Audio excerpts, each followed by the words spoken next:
lihat tuh ada yang mojok. Nah, kalian tahu nggak sih kenapa zaman sekarang remaja sudah mengenal dosa seksualitas? Nah, apa sih dampak buruknya? Teman-teman, kalian pernah dengar dosa nggak sih? Kadang rasanya berat ya. Tapi intinya simple. Dosa itu saat kita melanggar perintah Tuhan, memilih jalan kita sendiri dan bukan jalan yang sudah ditetapkan oleh Tuhan.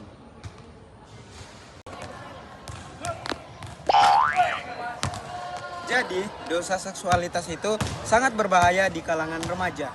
Jadi, kita harus tetap waspada dan berada di komunitas yang sehat dan mantap. Teman-teman, dosa itu ada dua jenis. Yang pertama adalah dosa perzinahan dan juga dosa hawa nafsu. Nah, dosa perzinahan itu apa sih contohnya? Seperti seks di luar nikah, terus juga seksualitas. Nah, kalau misalnya hawa nafsu itu contohnya apa? Kayak banyak banget yang dilakuin anak remaja zaman sekarang, yaitu pornografi dan juga pembunuhan, yaitu hal-hal yang melibatkan panca indera kita. Nah, tadi kan sudah dijelaskan jenis-jenisnya. Sekarang saya kan bilang dampak negatifnya. Pertama, itu akan membuat remaja lebih addicted atau lebih terobsesi dengan seksualitas. Kedua, itu akan membuatnya remaja mendapatkannya penyakit kelamin. Contohnya seperti HIV atau AIDS. Ketiga, itu akan memperburuk kehidupan remaja ataupun orang lain. Keempat, remaja akan melakukannya nikah di bawah umur. Itu aja. Bagaimana sih dosa itu mempengaruhi seksualitas kita dalam pergaulan sehari-hari, apalagi khususnya remaja? Teman-teman tahu nggak sih kenapa remaja zaman sekarang tuh sering banget ngelakuin dosa? Itu karena adalah pada dasarnya manusia memang manusia berdosa. Dan Tuhan Yesus mengampuni kita di atas kayu salib. Tidak kasihankah kita dengan Tuhan Yesus yang telah mengampuni kita, tapi sering aja kita berbuat dosa. Kalian tahu nggak sih dampaknya itu sangat bahaya loh.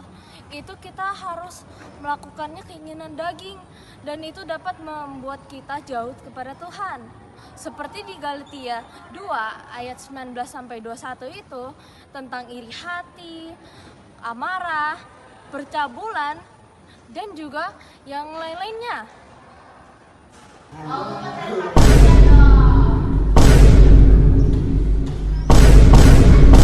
One eternity later.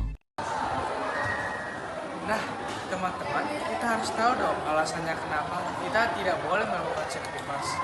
Yaitu, yang pertama, kita harus menjauhi seks bebas seperti pornografi atau memiliki hubungan intim di luar nikah. Yang kedua adalah kita tidak boleh memiliki pergaulan yang memiliki unsur seks bebas. Dan yang ketiga, yaitu kita harus mengimbar orang lain dong, dan untuk kita sendiri. Apa sih makna pengorbanan Kristus bagi kita semua? Teman-teman, pengorbanan Tuhan Yesus itu sangatlah berarti bagi kita semua. Tuhan Yesus sudah nolong kita di atas kayu salib. Tapi kembali lagi pada diri kita sendiri, apakah kita masih mau berbuat dosa atau kita mau hidup dalam kebenaran Tuhan? Tidak tahukah kamu bahwa tubuhmu adalah bait Roh Kudus? 1 Korintus 6 ayat 19-20 dan berkata dalam firman Tuhan bahwa tubuh kita adalah bait Roh Kudus. Nah, teman-teman tahu nggak sih apa bedanya hidup menurut keinginan roh dan hidup menurut keinginan daging? Ketika kita hidup menurut keinginan roh, kita pasti melakukan hal-hal yang Tuhan sukai dan menurut firman Tuhan. Tetapi ketika kita hidup menurut keinginan roh daging, kita pasti melakukan hal-hal yang di luar firman Tuhan, seperti pornografi, seksualitas, seksual di luar nikah, dan juga melakukan hal-hal yang tidak disenangi Tuhan. Nah, kira-kira teman-teman masuk